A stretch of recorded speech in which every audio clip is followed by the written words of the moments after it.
اللہ تو ان کو سنا سکتے ہیں، اللہ تو انہیں ہدایت دے سکتے ہیں، اللہ کیوں نہیں دیتے؟ اگر اللہ نے ایک بندہ ہدایت چاہتا ہی نہیں، اگر اللہ نے ہدایت دے دی تو پھر اختیار کا مطلب کیا ہوا؟ پھر اختیار پھر بے معنی ہو گیا۔ یہ وہی بات ہے کہ بعض لوگ اعتراض کرتے ہیں کہ جی اللہ کو رحم نہیں آتا انسانوں پر، اللہ نے جہنم کیوں بنائی ہے؟ کافر لوگ ہیں، اللہ انہیں ہدایت کیوں نہیں دے دیتے؟ بھئی اگر اللہ نے ہدایت دینی ہے سب کو، اللہ نے سب کو جنت میں ہی بھیجنا ہے، تو اختیار دینے کا مطلب پھر کیا ہوا؟ پھر تو فرشتوں کے بعد پھر انسان بنانے کی ضرورت کیا تھی؟ پھر فرشتے بھی ہیں جو پابند ہیں، وہ گناہ کر ہی نہیں سکتے، نافرمانی کر ہی نہیں سکتے۔ دنیا کی دیگر مخلوقات ہیں، آسمان زمین دیگر تمام مخلوقات، وہ اللہ کی نافرمانی کر ہی نہیں سکتے۔ اللہ نے زمین و آسمان کو کہا ایتیا طوعا او کرہا، آ جاؤ، خوشی سے آؤ یا ناخوشی سے آؤ، تمہیں آنا پڑے گا، اللہ کی بات ماننی پڑے گی۔ انہوں نے کہا قالتا اتینا طائعین، انہوں نے کہا ہم خوشی سے آتے ہیں، لیکن اللہ نے دیگر مخلوق کو اختیار نہیں دیا۔ اللہ کی کوئی مخلوق انسان اور جن کے علاوہ اللہ کی نافرمانی کر ہی نہیں سکتی۔ فرشتوں کے بارے میں اللہ فرماتے ہیں لا یعصون اللہ ما امرہم ویفعلون ما یؤمرون، وہ اللہ جو انہیں حکم دے وہ نافرمانی کر ہی نہیں سکتے، وہ وہی کرتے ہیں جو اللہ نے انہیں حکم دیا ہوتا ہے۔ جب انسان کو اللہ نے اختیار دیا ہے تو اب اگر ایک انسان ہدایت حاصل نہیں کرنا چاہتا تو اللہ زبردستی کیوں ہدایت دیں گے اس کو؟ اگر ایک سننا ہی نہیں چاہتا قرآن کو، حق کی بات کو، اللہ کیوں اسے زبردستی سنوائیں گے؟ اور اگر اللہ زبردستی سنوا دیں، کوئی نہیں سننا چاہتا تو اختیار بے معنی ہو گیا۔ اور اگر بالکل اس کے بالمقابل اگر ایک بندہ ہدایت حاصل کرنا چاہتا ہے، ہم قرآن کریم میں جگہ جگہ پڑھتے ہیں کہ بھئی اللہ چاہے تو ہدایت ملے گی ورنہ نہیں ملے گی۔ کبھی ایسا نہیں ہوتا کہ کوئی ہدایت حاصل کرنا چاہے اور اللہ اس کو ہدایت کے رستے سے پیچھے ہٹا دیں، ایسا بھی نہیں ہوتا۔ جو ہدایت حاصل کرنا چاہتا ہے اللہ اس کے لیے آسانی پیدا کر دیتے ہیں۔ وَيَزِيدُ اللَّهُ الَّذِينَ اهْتَدَوْا هُدًى، جو ہدایت یافتہ ہوتے ہیں اللہ ان کی ہدایت کو بڑھا دیتے ہیں۔ وَالَّذِينَ اهْتَدَوْا زَادَهُمْ هُدًى وَآتَاهُمْ تَقْوَاهُمْ، سورہ محمد میں اللہ فرماتے ہیں کہ جو لوگ ہدایت یافتہ ہو جاتے ہیں اللہ ان کی ہدایت کو بڑھا دیتے ہیں، اللہ انہیں مزید تقویٰ عطا کرتے ہیں۔ وَمَنْ يَقْتَرِفْ حَسَنَةً نَزِدْ لَهُ فِيهَا حُسْنًا، سورہ زخرف میں اللہ فرماتے ہیں کہ جو نیکی کرتا ہے ہم اس کی نیکی کو بڑھا دیتے ہیں، ہم اس کو مزید نیکیوں کی توفیق دیتے ہیں۔ تو اللہ انسان کے ساتھ وہ معاملہ کرتے ہیں جو انسان چاہتا ہے۔ ایک انسان نہیں ہدایت حاصل کرنا چاہتا، منہ موڑ لیتا ہے نبی کی بات سن کر، داعی کی بات سن کر، اللہ کہتے ہیں جہاں جانا ہے چلا جا، اللہ بھی ہدایت نہیں دیتے۔ اور جو ہدایت حاصل کرنا چاہتا ہے حالات نہیں ہیں ہدایت حاصل کرنے کے، وہ چاہتا ہے میں ہدایت حاصل کروں، اب اللہ نے اسے ہدایت دینی ہے جہاں سے بھی اللہ ہدایت دے۔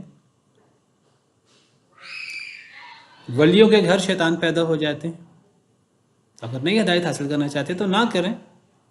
نبیوں کا گھر اور وہ ماحول بھی ان کے لیے فائدہ مند نہیں ہوتا، سیدنا نوح علیہ السلام کا بیٹا، اور شیطانوں کے گھر بھی ولی پیدا ہو جاتے ہیں۔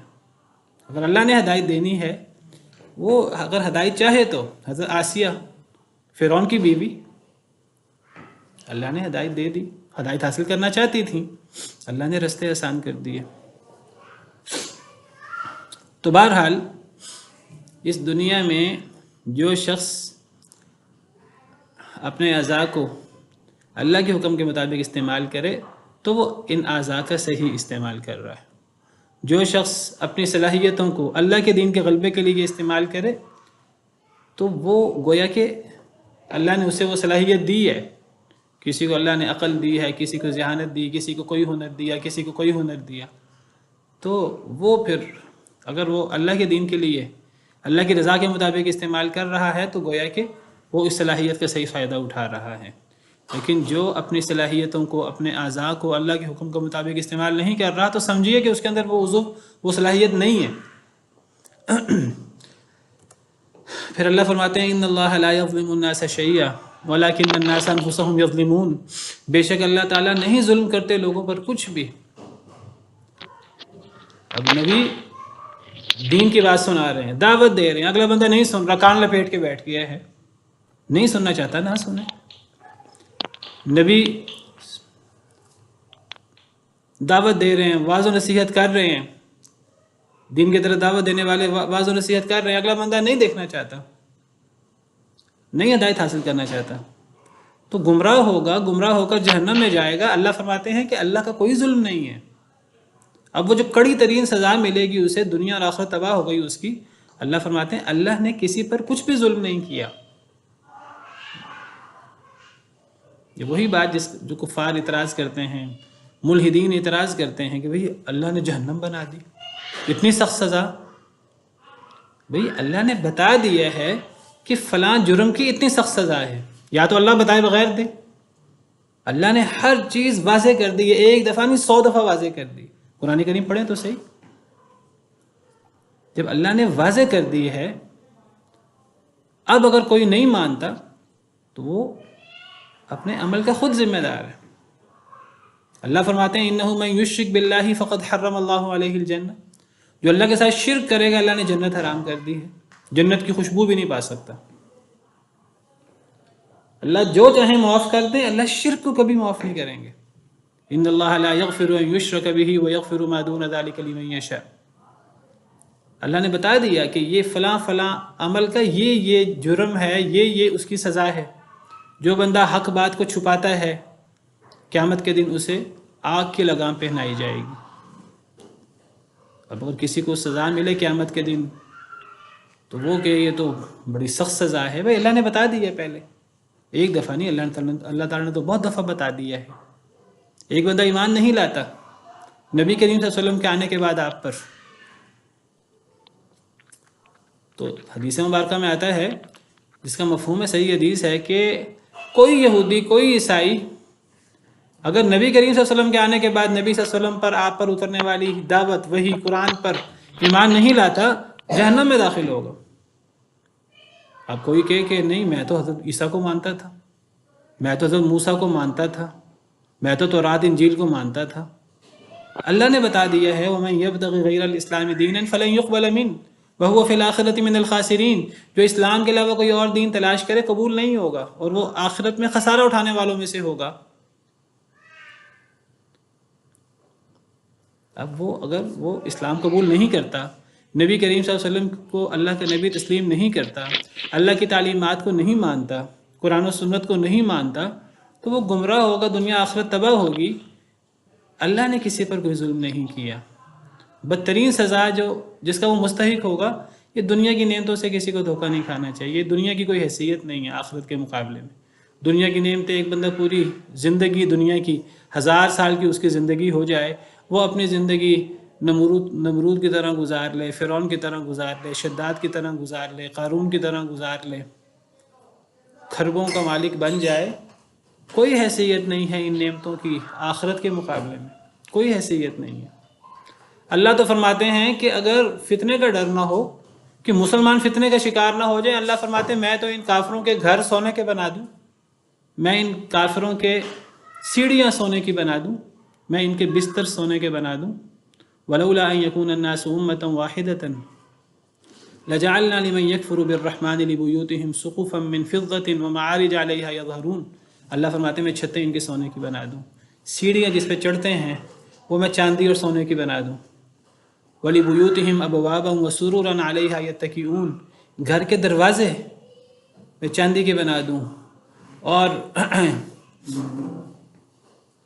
ان کے بستر میں سونے کے بنا دوں، میں سہریاں، وزخرفا، اور سونے کی بنا دوں۔ وَإِن كُلُّ ذَلِكَ لَمَّا مَتَاعُ الْحَيَاةِ الدُّنْيَا، اللہ فرماتے ہیں اگر یہ ساری چیزیں سونے کی بھی بن جائیں، پوری زندگی ان کی عیش و عشرت میں گزر جائے، یہ ساری چیزیں دنیا کا تھوڑا سا سامان ہے۔ وَالْآخِرَةُ عِنْدَ رَبِّكَ لِلْمُتَّقِينَ، اللہ کے نزدیک آخرت ان کے لیے نہیں ہے، وہ تو متقین کے لیے ہے۔ اللہ فرماتے ہیں کہ اگر اس دنیا کی حیثیت اللہ کے نزدیک مچھر کے پر کے برابر ہوتی، اللہ دنیا میں کافر کو پانی کا گھونٹ نہ دیتے۔ اللہ کے نزدیک دنیا کی حیثیت مچھر کے پر کے برابر بھی نہیں ہے۔ اللہ کہتے ہیں دنیا میں جو عیش کرنی ہے کر لو۔ حضرت ابراہیم نے کہا اے اللہ تعالیٰ یہ مکہ مکرمہ کو امن کا شہر بنا دے اور مکہ والوں کو پھلوں کا رزق دے۔ فرمایا اے اللہ صرف ایمان والوں کو دینا، اللہ نے فرمایا کافروں کو بھی دوں گا۔ قال ومن كفر فأمتعه قليلا ثم أضطره إلى عذاب النار، اللہ نے فرمایا کہ نہیں، دنیا میں تو کافروں کو بھی دوں گا لیکن پھر جہنم کی آگ کی طرف مجبور کر دوں گا۔ متاع قلیل ثم مأواہم جہنم، بہت تھوڑا فائدہ ہے پھر ان کا ٹھکانہ جہنم ہے۔ لیکن یہی سب سے بڑا دھوکہ ہے ہمارے لیے۔ تو اللہ فرماتے ہیں کہ اگر کوئی شخص ہدایت کو قبول نہیں کرنا چاہتا، اپنے آنکھوں کانوں کو استعمال نہیں کرنا چاہتا، دل کو، تو اللہ تو کسی پر کوئی کچھ بھی ظلم نہیں کرتے۔ وَلَكِنَّ النَّاسَ أَنفُسَهُمْ يَظْلِمُونَ، لیکن لوگ اپنے آپ پر خود ہی ظلم کرتے ہیں۔ وَيَوْمَ يَحْشُرُهُمْ كَأَن لَّمْ يَلْبَثُوا إِلَّا سَاعَةً مِّنَ النَّهَارِ يَتَعَارَفُونَ بَيْنَهُمْ، اور اس دن اللہ انہیں اکٹھا کریں گے، اس دن وہ اکٹھا کرے گا انہیں اللہ۔ یحشر، حشر کہتے ہیں جمع کرنے کو، اکٹھا کرنے کو، اسی لیے قیامت کے دن کو یوم الحشر کہتے ہیں، اور اس میدان کو جس میں سب لوگ اکٹھے ہوں گے اس کو میدان محشر کہتے ہیں۔ حشر کا مطلب اکٹھا کرنا، جمع کرنا۔ اس دن یعنی قیامت کے دن یحشرہم، وہ اکٹھا کرے گا انہیں، یعنی اللہ تعالیٰ سب کو جمع کریں گے، کافر کیا مسلمان، کیا چھوٹا کیا بڑا، کیا انسان کیا جن، سیدنا آدم علیہ السلام سے لے کر قیامت تک آنے والے سارے انسان، سارے جن، بلکہ دیگر مخلوقات بھی، اللہ سب کو اکٹھا کریں گے، کوئی ایک بھی پیچھے نہیں رہ سکے گا۔ کأن لم یلبثوا الا ساعۃ من النہار، گویا کہ نہیں وہ ٹھہرے مگر ایک گھڑی دن کی۔ یعنی سب لوگ کیا خیال کریں گے؟ کسی کو اللہ نے تھوڑی مہلت دی، کسی کو 20 سال عمر دی، کسی کو 30 سال، کسی کو 40 سال، کسی کو 50 سال، کسی کو 60 سال، کسی کو 70 80 90 100، کسی کو 200، کسی کو 300، کسی کو 400، کسی کو 1000 سال، کسی کو تھوڑی زندگی دی، کسی کو لمبی زندگی دی، کسی کو عیش و عشرت کی زندگی دی، کسی کو آزمائشوں والی زندگی دی۔ سب میدان محشر میں کیا خیال کریں گے؟ جیسے دن کی ایک گھڑی وہ دنیا میں رہے ہیں۔ ساعہ کا معنی پل بھی کیا جا سکتا ہے، جیسے پل برابر وہ دنیا میں رہے ہیں۔ حضرت نوح علیہ السلام کے زمانے میں لمبی لمبی عمریں ہوتی تھی۔ حضرت نوح علیہ السلام کی صرف نبوی عمر وہ 950 سال ہے، 1000 سال، 50 کم 1000 سال۔ اس دور میں عمریں بھی اتنی لمبی ہوتی تھی۔ کسی نے 1000 سال کے برابر بھی عمر گزاری ہوگی، وہ یہی سمجھے گا جیسے پل بھر زندگی گزار کے آیا ہوں دنیا میں۔ اس دن وہ اکٹھا کرے گا انہیں اللہ تعالیٰ۔ ہر بندہ کیا خیال کرے گا؟ گویا کہ نہیں وہ ٹھہرے یعنی دنیا میں الا ساعۃ من النہار، دن کی ایک گھڑی۔ یتعارفون بینہم، وہ ایک دوسرے سے تعارف کریں گے۔ دنیا میں جو ایک دوسرے کو پہچانتا ہوگا آخرت میں بھی پہچانتے ہوں گے وہ ایک دوسرے کو۔ بہت لمبا دن ہے، بہت لمبا دن ہے، بہت مشکل دن ہے۔ کافروں کے لیے تو 1000 سال کا دن، ایک دن۔ کافروں کو تو 50,000 سال کا لگے گا۔ مسلمانوں کے لیے آسان ہوگا، جلدی گزر جائے گا۔ اللہ کے بھی اپنی قدرتیں ہیں، اپنی حکمتیں ہیں، اپنے فیصلے ہیں۔ دنیا کے اندر ہمیں ایک وقت لمبا ہوتا ہے، بڑی جلدی گزر جاتا ہے نعمتوں والا۔ مشکل وقت وہ کاٹے نہیں گزرتا۔ کسی کا انتظار کر رہے ہوں، 5 منٹ انتظار کرنا مشکل ہو جاتا ہے۔ تکلیف کا وقت وہ کاٹنا مشکل ہو جاتا ہے، لیکن عیش و عشرت کا وقت، نعمتوں کا وقت وہ پلک جھپکنے میں گزر جاتا ہے۔ دنیا میں خوشی کا وقت لوگوں کے لیے آسانی سے گزر جاتا ہے، مشکل کا وقت لوگوں کے لیے لیٹ گزرتا ہے۔ یہی کیفیت قیامت کی ہوگی۔ کافروں کے لیے تو بہت لمبا دن، بہت لمبا دن، بہت مشکل دن۔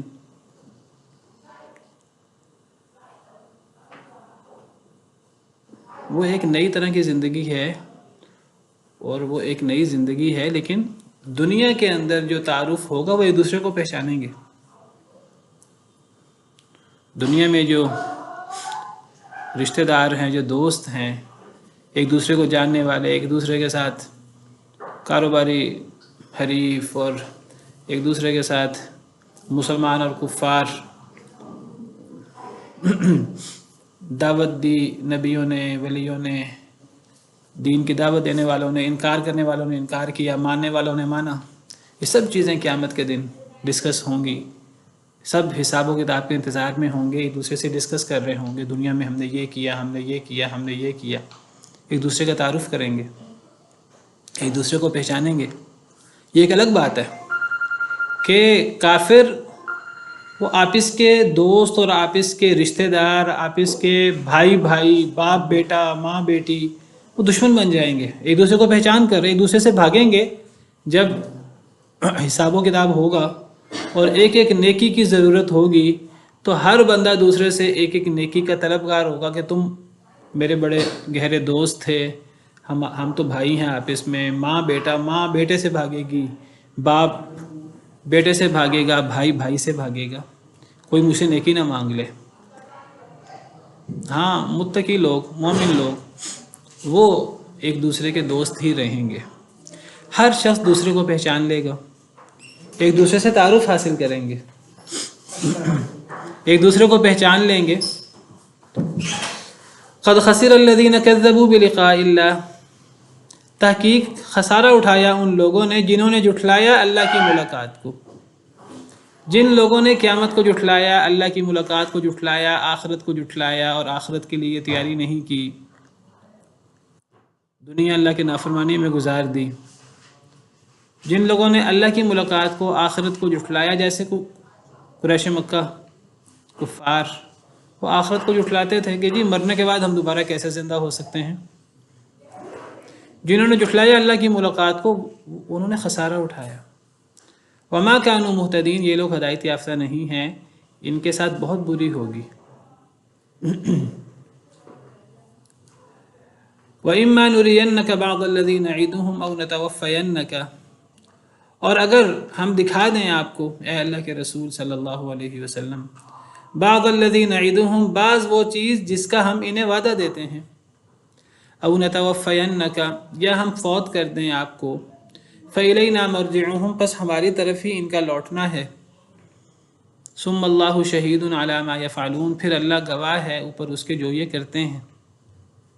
بہت بڑی ڈانٹ ہے، بہت غور کرنے کا مقام ہے۔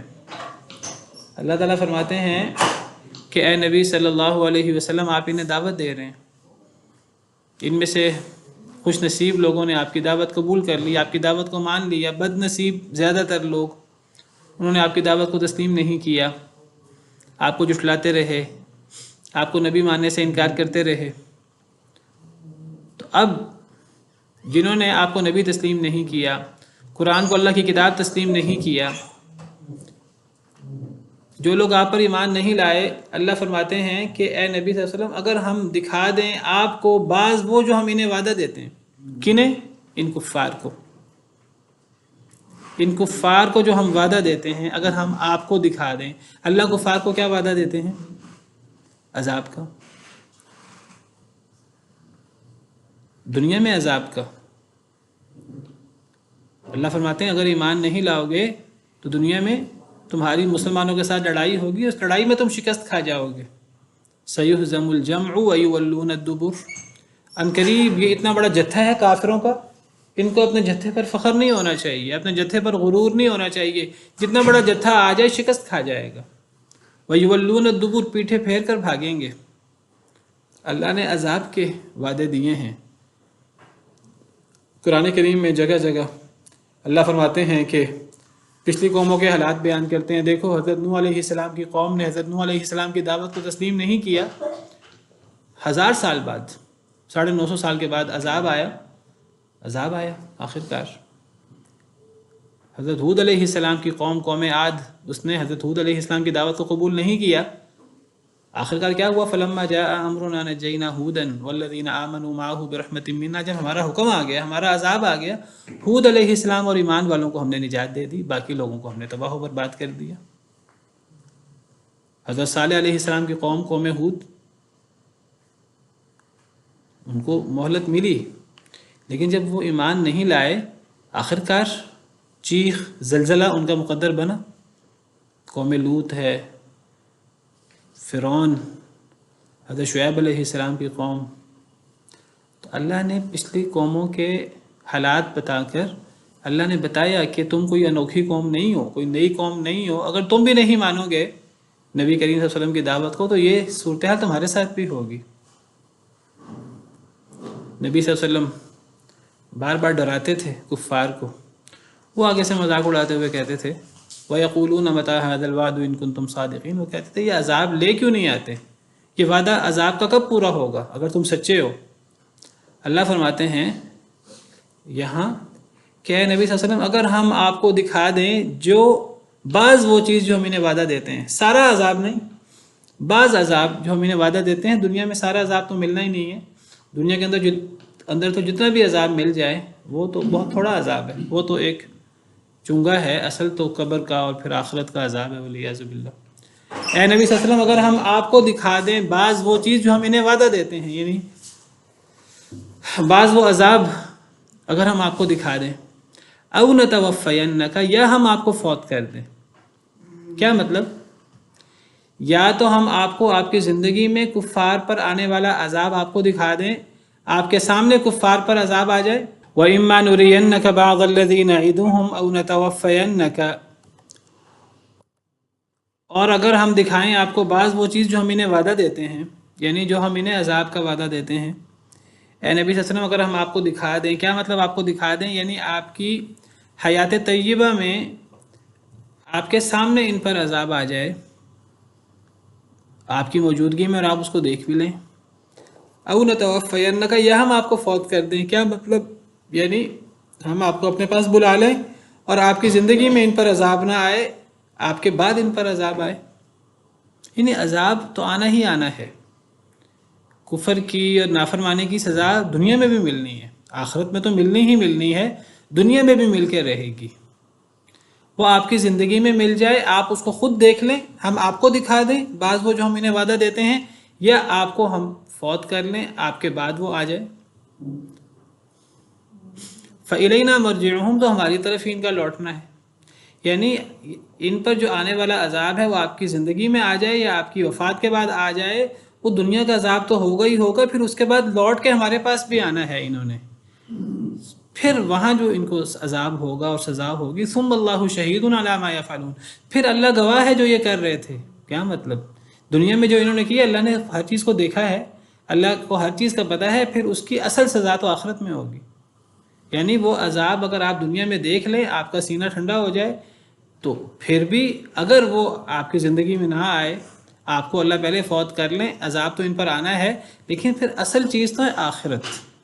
آخرت میں تو انہوں نے پھر ہماری طرف لوٹ کر آنا ہی آنا ہے، اور اللہ ان کے دنیا کے اعمال سے پوری طرح واقف ہے، اللہ نے اس کا پورا بدلہ دینا ہے۔ اللہ نے کفار، جو بڑے بڑے کفار کے سردار تھے، اللہ نے نبی صلی اللہ علیہ وسلم کو بعد میں دکھایا۔ یہ سورہ یونس مکی صورت ہے، جنگ بدر میں بڑے بڑے کفار جو ہیں وہ جہنم رسید ہوئے، کفر کے بڑے بڑے امام، اللہ نے وعدہ دے دیا تھا سورہ قمر میں اور دیگر صورتوں میں، سیہزم الجمع ویولون الدبر، یہ اپنے آپ کو کہتے ہیں ہم بہت تعداد میں ہیں، ہم سینکڑوں ہزاروں ہیں، ہمیں کون شکست دے سکتا ہے؟ جب نبی صلی اللہ علیہ وسلم سناتے کہ جی پچھلی قوموں پر اللہ کا عذاب آیا، یہ کہتے تھے ہم تو اتنے زیادہ ہیں، تم مسلمان ہمیں کیسے شکست دے سکتے ہو، ہم پر کیسے عذاب آ سکتا ہے؟ اللہ نے فرمایا کہ عنقریب یہ جو جتھا ہے یہ شکست کھا جائے گا، عنقریب یہ پیٹھے پھیر کر بھاگیں گے۔ تو اب یہ عذاب نبی صلی اللہ علیہ وسلم کی زندگی میں آئے گا یا آپ کے بعد آئے گا، اللہ نے ہر چیز تو پہلے نہیں بتائی۔ نبی صلی اللہ علیہ وسلم کی بھی آزمائش تھی، کفار کی بھی آزمائش تھی۔ تو اے نبی صلی اللہ علیہ وسلم، اگر آپ کی زندگی میں ان پر اللہ کا عذاب آ گیا، آپ اس کو دیکھ لیں، ہم آپ کو دکھا دیں، یا ہم آپ کو فوت کر دیں، عذاب تو ان پر دنیا میں آنا ہے، انہوں نے ہماری طرف لوٹ کر آنا ہے، پھر اللہ ان کے اعمال سے پوری طرح باخبر بھی ہے، وہاں اصل سزا تو آخرت میں ہے۔ وَلِكُلِّ أُمَّةٍ رسول، اور ہر امت کا ایک رسول ہوتا ہے۔ ہر امت میں کوئی نہ کوئی ڈرانے والا، کوئی نہ کوئی ہدایت دینے والا، کوئی نہ کوئی رسول ہوتا ہے۔ وَإِن مِّنْ أُمَّةٍ إِلَّا خَلَا فِيهَا نَذِيرٌ، کوئی ایسی جماعت، کوئی ایسی قوم نہیں گزری مگر اس میں کوئی ڈرانے والا گزرا ہے۔ ہر امت میں کوئی نہ کوئی رسول ہوتا ہے۔ فَإِذَا جَاءَ رَسُولُهُمْ قُضِيَ بَيْنَهُمْ بِالْقِسْطِ وَهُمْ لَا يُظْلَمُونَ، پس جب آ جاتا ہے ان کا رسول، قُضِيَ بَيْنَهُمْ بِالْقِسْطِ، فیصلہ کر دیا جائے گا ان کے درمیان انصاف کے ساتھ، وَهُمْ لَا يُظْلَمُونَ، اور یہ ظلم نہیں کیے جائیں گے۔ ہر امت کا ایک رسول ہے۔ جب ہر امت میں رسول آتا ہے تو ایک بہت بڑی ذمہ داری اس پوری امت، اس پوری قوم پر آ پڑتی ہے۔ کیا ذمہ داری قوم پر آتی ہے؟ وہ قوم اللہ کے ساتھ ایک وعدے میں بندھ جاتی ہے۔ کیا وعدہ ہوتا ہے؟ کہ اس رسول کو اللہ کا رسول، اللہ کا نبی ماننا ہے، اور اس رسول پر اترنے والی وحی، اللہ کے پیغام کو، اللہ کی ہدایت کو تسلیم کرنا ہے۔ اگر تسلیم کرو گے تو دنیا آخرت میں کامیاب ہو جاؤ گے، اگر نہیں کرو گے تو دنیا آخرت میں تباہ ہو جاؤ گے۔ نبی کے آنے سے امت آٹومیٹک اللہ کے ساتھ ایک معاہدے میں بندھ جاتی ہے۔ اگر کوئی امت نبی کے آنے کے بعد بھی اپنی اصلاح نہ کرے، کفر کرے، نبی کے ساتھ، اللہ کی وحی کے ساتھ انکار کرے، تو پھر کیا ہوگا؟ ہر امت کا ایک رسول ہوتا ہے۔ جب رسول آ جاتا ہے، جب رسول آ جائے گا